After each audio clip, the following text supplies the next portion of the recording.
Cristalls, l'enllaç covalent. L'enllaç covalent s'estableix entre àtoms no metàl·lics. Els àtoms no metàl·lics, quan s'enllaçaran, intentaran aconseguir la configuració electrònica del gas noble. Ho faran compartint electrons. Els cristalls atòmics covalents són substàncies formades per àtoms units entre ells formant una estructura gegantina cristal·lina, com per exemple la del diamant.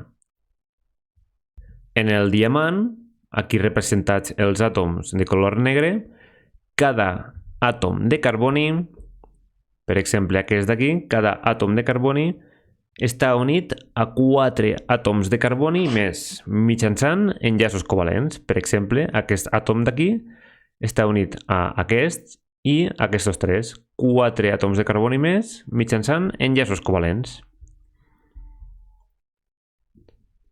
És un cristall perfecte i incolor i és un material dur. De fet, és el material més dur que hi ha. Això vol dir que cal molta energia per ratllar-lo, ja que els enllaços covalents entre els àtoms de carboni són molt forts. En canvi, quan se colpeja el diamant, els àtoms s'apropen més que la distància d'enllaç, amb la qual cosa les repulsions entre els nuclis dels àtoms veïns faran que se separin i que el cristall es trenque. I per últim, caldria dir que el diamant és un aïllant tèrmic, ja que tots els electrons dels àtoms del diamant formen part d'enllaços covalents. Un altre exemple de cristalls amb enllaç covalent, el grafit. També és un material format per àtoms de carboni unit mitjançant enllaços covalents.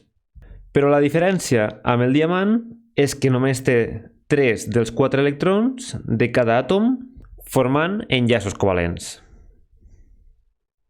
És a dir, el quart electró de la capa de valència el té amb una certa llibertat.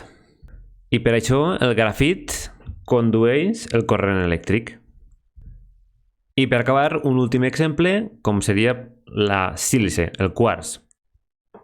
Tots els àtoms estan units formant enllaços covalents, per tant, serà una estructura que no conduirà l'electricitat.